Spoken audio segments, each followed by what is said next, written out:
पिछले क्लास में हम सब पढ़े थे मोललता के बारे में, और मोललता में केस 3 निकाले। पहला केस तो नॉर्मल था कि x ग्राम विलेय 22 ग्राम विलायक में घुला हुआ है, तब मोललता निकाले थे। आज उसके बाद दूसरा केस पढ़े थे परसेंटेज W अपॉन W, और तीसरा केस पढ़े थे कि परसेंटेज W अपॉन V और डेंसिटी भी दिया हुआ था। 3 केस पढ़ लिए थे, तो हम सब पढ़ लिए। वैसे कंसंट्रेशन जो तापमान पर निर्भर करता है, तापमान पर निर्भर करने का मतलब क्या है कि जो वॉल्यूम से रिलेटेड है, आयतन से रिलेटेड है। जैसे हम पढ़े थे पहला परसेंटेज W अपॉन V, दूसरा परसेंटेज V अपॉन V, तीसरा मोलरता और चौथा नॉर्मलता। अब उसके बाद शुरू किए थे हम जो कंसंट्रेशन तापमान पर निर्भर नहीं करता है, तो नहीं करने वाला 4 को इसमें भी था। पहला था परसेंटेज W अपॉन W, जिसको हम सब पढ़ चुके। दूसरा था मोललता, मोलालिटी, वो भी हम पढ़ चुके। आज तीसरा पढ़ने जा रहे हैं मोल अंश। कौन है? मोल फ्रैक्शन, जो बहुत इंपॉर्टेंट है 12th क्लास के लिए। एक ना एक क्वेश्चन ऑब्जेक्टिव में आ ही जाता है इससे। चलते हैं मोल अंश। मोल अंश कहते हैं मोल फ्रैक्शन, मोल फ्रैक्शन। चलिए इसको हिंदी में या तो मोल अंश बोलिए, नहीं तो फिर मोल प्रभाज्य बोलिए, दोनों बोला जाता है। आज जब हम शुरू कर रहे हैं तो उसको देखिएगा। कह रहा है क्या, पहले हम बात करते हैं एक कंटेनर से। कौन सी बात करते हैं? सॉल्यूशन का मजा कंटेनर पर है। ये है, देखो ये कंटेनर में 2 समस्थांश है, समझिएगा खाली, और उसके बाद हम बताएंगे आपको कि आखिर में कैसे ये बनता है। ये कंटेनर में 2 समस्थांश है। एक समस्थांश है x ग्राम विलेय, और दूसरा समस्थांश है 22 ग्राम विलायक। मतलब जब दोनों मिल गया तब ये तैयार हुआ है विलयन। क्या तैयार हुआ है? विलयन।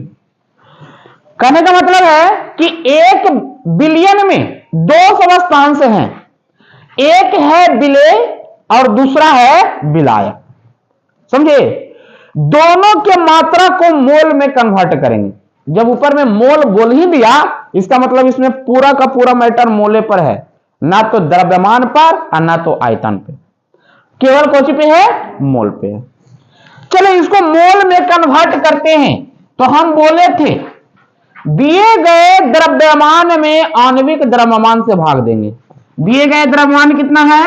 x अपॉन आणविक द्रव्यमान, जिसको कहते हैं मोलिक्यूलर वेट, तो इतना मोल आ गया। विलेय की मात्रा कुछ आ गया, x बटा mw मोल। विलायक का कुछ होगा 22 बटा mw मोल, होगा कि नहीं होगा? 22 बटा mw मोल, ये भी होगा, क्योंकि ये भी द्रव्यमान है। इसको मोल में कन्वर्ट करेंगे, मोलिक्यूलर वेट से भागा देंगे। लेकिन हाँ कंडीशन, बहुत सारे लड़के समझ जाते हैं ना कि मोल किसी एक का निकालेंगे या दोनों में भागा देंगे। नहीं, इसके मोल से इसमें भागा देना है और इसके मोल से इसमें भागा देना है। समझे? अब देखो क्या करते हैं। कोई कह दे कि सर मोल अंश कैसे निकलता है, तब मोल अंश का डिफिनेशन है किसी विलयन में दिए गए किसी एक घटक के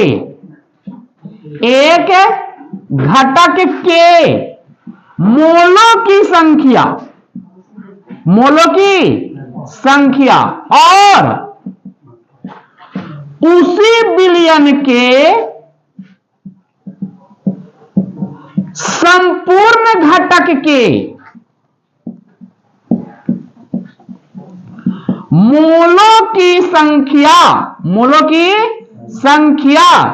के अनुपात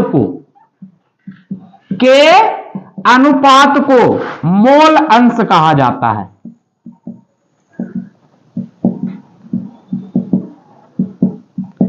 कुछ कहा जाता है, मोल अंश कहा जाता है। बस मैटर खत्म।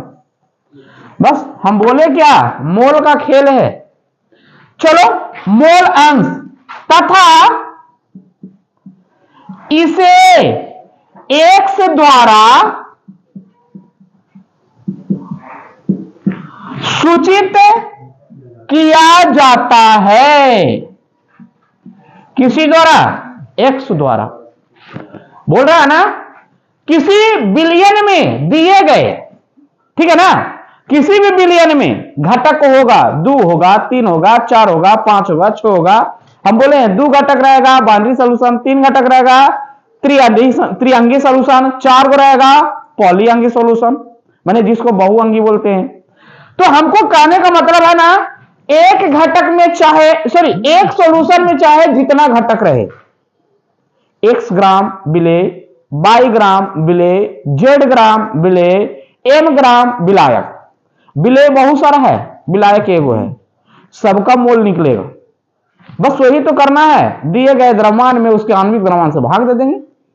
हमको कह रहे हैं यहां पर मोल अंश कह रहा है किसी एक घटक के मोलों की संख्या।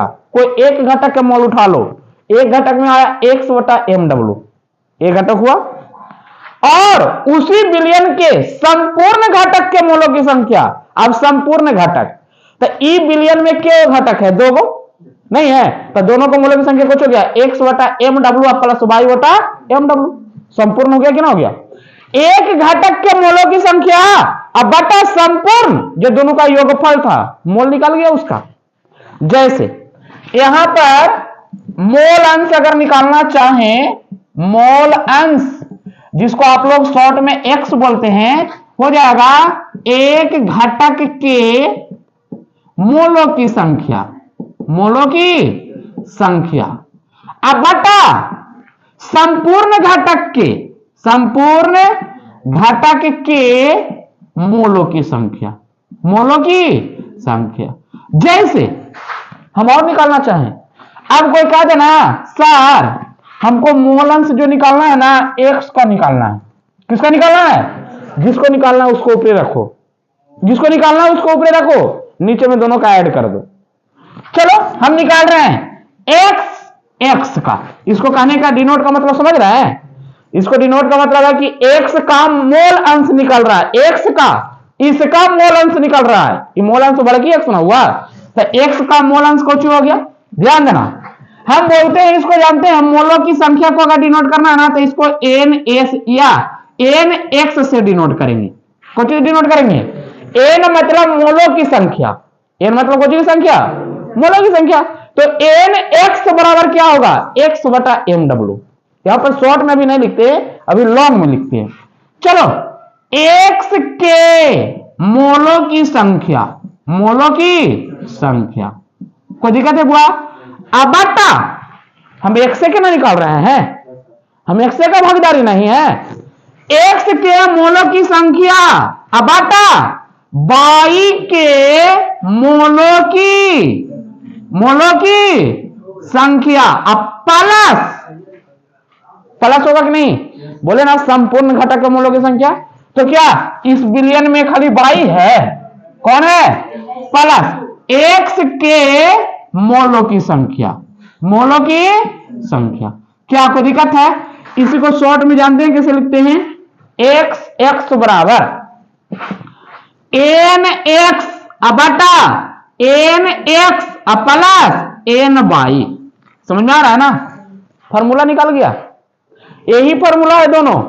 अगर x का मोल अंश निकालना है तो क्या करेंगे, x के मोलों की संख्या बटा x के मोलों की संख्या प्लस y के मोलों की संख्या। अगर आपको y को निकालना है तो क्या करेंगे, ny, जिसको निकालना है उसको कहां रखना है, ऊपर, अब बाकी नीचे वही रह जाएगा, NX प्लस N बाई, समझ में आ रहा ना, कोई दिक्कत नहीं ना है। अब चलो एक चीज और, हम यहीं पर एकदम शॉर्ट में निकाल के दिखाते हैं मोल। ये सब क्वेश्चन क्या जानते हैं, थ्योरी देखिए आंसर दीजिए, क्वेश्चन का टेंशन नहीं लेना है। क्वेश्चन इतना इजी रहेगा ना कि आप देखिएगा आंसर दे दीजिएगा, ऐसा क्वेश्चन रहता है। लेकिन हाँ कंसेप्ट जब क्लियर रहेगा तब। चले एक कंटेनर हम यहां लेते हैं, एक एग्जांपल दे रहे हैं, समझना, एक एग्जांपल दे रहे हैं हम। एग्जांपल में दे रहे हैं ना 4.9 ग्राम H2SO4 है, 4.9 ग्राम को चाहिए, H2SO4 है। दे दिए ना 180 ग्राम जल है, 180 ग्राम को चाहिए। अब सोच लो कि 4.9 ग्राम H2SO4 180 ग्राम जल में घुला हुआ है, कौन में घुला हुआ है, 180 ग्राम जल में घुला हुआ है।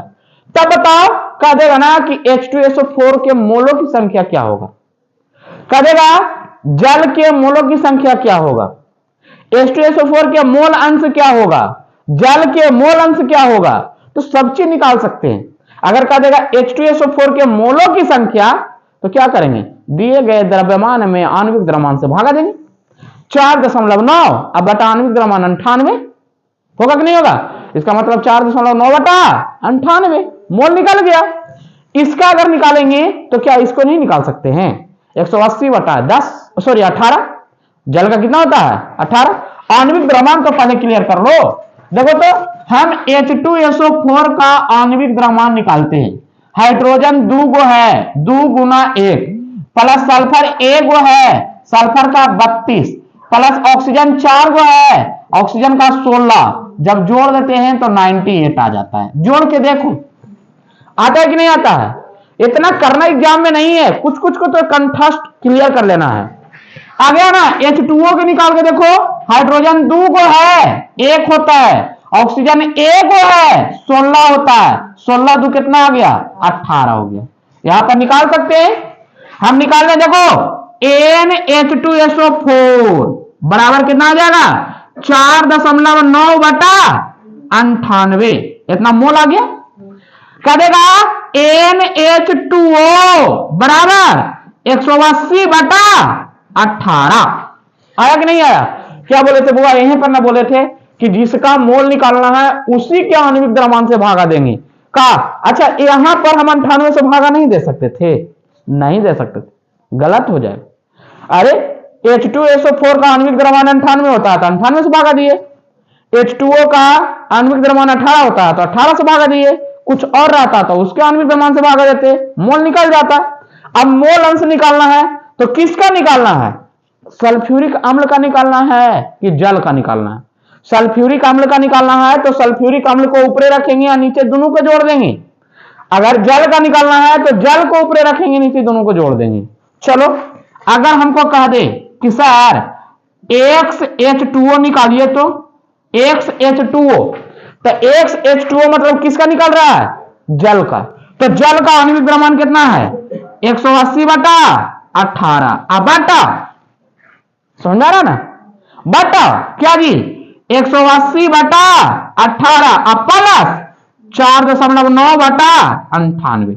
नहीं बोले किसी एक घटक के मोलों की संख्या बटा संपूर्ण घटक के मोलों की संख्या, संपूर्ण मतलब जो वो घटक रहेगा सबके मोल को जोड़ देंगे, भागा दे देंगे, आ जाएगा आंसर। समझा रहा ना। तो इसी तरह से मोल अंश क्लियर होता है, समझे। जल्दी जल्दी इसको स्क्रीनशॉट लीजिए, सब्सक्राइब करिए, शेयर करिए और उसके बाद फिर आगे चलते हैं। अब देखिए एक क्वेश्चन फिर से लेते हैं, उसको सॉल्यूशन कर देंगे। चलिए एक क्वेश्चन बनाते हैं। 4 gram sodium hydroxide, sodium hydroxide, ठीक है ना, 90 ग्राम जल में घुला है, जल में क्या है घुला है। तो सोडियम हाइड्रोक्साइड का मोल अंश, कौन अंश, मोल अंश ज्ञात करें। बताओ इतना आसान तो है। सबसे पहले आओ, सोडियम हाइड्रोक्साइड का द्रव्यमान कितना दे दिया हुआ 4 ग्राम। कितना ग्राम है? 4 ग्राम। इसको मोल में कन्वर्ट करेंगे, 4/40 मोल आ जाएगा, नहीं आएगा? सोडियम हाइड्रोक्साइड का आणविक द्रव्यमान कितना होता है? सोडियम का 23, ऑक्सीजन का 16, हाइड्रोजन का 1, 23 16 39 प्लस 1 40, 4 बटा कितना आ गया? 40 मोल। अब बताना जल का द्रव्यमान कितना दे दिया है? जल का द्रव्यमान है 90 ग्राम। कितना ग्राम है? अब इसको हम मोल में कन्वर्ट करेंगे तो 90/18, 18 5 90, मतलब 5 मोल आया। कितना मोल आया? 5 मोल आया। अब तुमको कह रहा है क्या? कह रहा है ना कि हमको NaOH का मोलंश ज्ञात करना है। तो देखो यहां पर ध्यान दो, अब हम निकाल रहे हैं किसका? देखो तो कह रहा है NaOH के मोलंश, तो XNaOH बराबर, जिसको कह रहा है उसको ऊपरे रखेंगे, ऊपरे कौन हो जाएगा? 1/10। काटेंगे ना बुआ इसको कि नहीं काटेंगे? अब बटा यहां पर आओ, क्या बोले थे? 1/10 अब प्लस 5 होगा कि नहीं होगा? जिसको निकालना उसको ऊपरे या नीचे दोनों को जोड़ देना था। बताना कितना आएगा बुआ? 1/10 अब बटा 50, 1 प्लस 50/10, 10 से 10 कैंसिल, आ गया 1 बटा कितना? 51 मोल। 1/51 मोल आ गया किसका? सोडियम हाइड्रोक्साइड का। अगर कह दे क्वेश्चन में कि नहीं सर हम तो सोडियम हाइड्रोक्साइड का निकाल लिए, जल का भी निकाल के दिखाइए, तो जल का भी निकाल लेंगे। XH2O बराबर, अब जिसको निकालना है उसको ऊपरे रखो। किसको निकालना है? जल का। जल कितना है? 5 मोल है। अब बटा 5 प्लस, अब बताना NaOH कितना है? 1/10 है। कर लेंगे कितना आ जाएगा? 5/51 होगा कि नहीं होगा? 5/51 अब बटा कितना हो जाएगा? 10 बटा कितना? तो बताना ऊपर चल गया 5 गुना 10/51, मतलब 50/51 मोल। एक चीज यहां पर एक फॉर्मूला निकालने जा रहा है। अब फॉर्मूला क्या निकल रहा है ना, एक बात समझ लो कि किसी भी घटक में, सॉरी किसी भी विलयन में अगर 2 घटक रहे, कितना घटक रहे? 3 घटक रहे, कितना रहे? 4 घटक रहे, कितना रहे?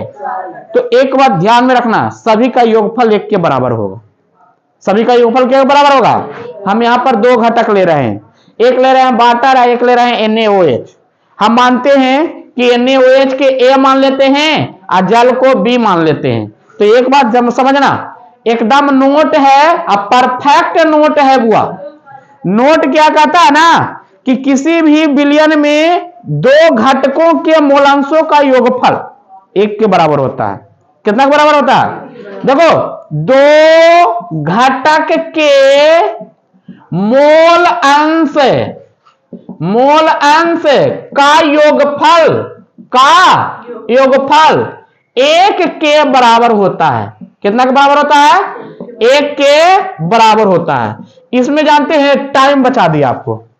टाइम क्या बचाया कि XA प्लस XB बराबर 1। अब कोई कह दे कि सर एकरा जोड़ के देखो तो 1 आवा है कि ना आवा है? 1/51 प्लस 50/51, 51 एलसीएम, 1 प्लस 50 कितना आया? 51, 51/51 कितना आया? अब हम यहां पर इसको लिखने का कारण क्या है कि जब इसका यूजे नहीं बताएंगे तो ये फॉर्मूला याद करके करेंगे कुछ ही हमें। तो एक बात याद रखना कि अगर किसी को NaOH का निकल गया, अगर किसी को NaOH का निकल गया तो आप H2O का आसानी से निकाल सकते हैं। कैसे? XNaOH प्लस XH2O बराबर कितना? 1। NaOH का निकल के कितना आया था? 1/51 प्लस हमको निकालना है XH2O ना बुआ, बराबर कितना? 1। XH2O बराबर कर लो 1 माइनस 1/51, तो 51 माइनस 1/51 माने 50/51 आया कि नहीं आया? इतना मोल आया कि नहीं आया? देखो तो ऊपर में जल का 50/51 आया था कि नहीं आया था? क्या कोई दिक्कत है? तो एक बात ध्यान देना कि अगर एक मोल अंश निकल जाना तो दूसरा कुछ नहीं करना, एक में उतना घटा देना, दूसरा को निकल जाएगा। अगर आप जल का निकाल लेते तो NaOH को निकल जाता, एक में जल को घटा देते ये निकल जाता। समझे ना? तो यही है कि किसी भी बिलियन में जितना घटक दिए हुए रहे और सबका मूल अंश कहे तो सबका मूल अंश कितना के बराबर होता है? 1 के बराबर होता है। छाप लीजिए जल्दी।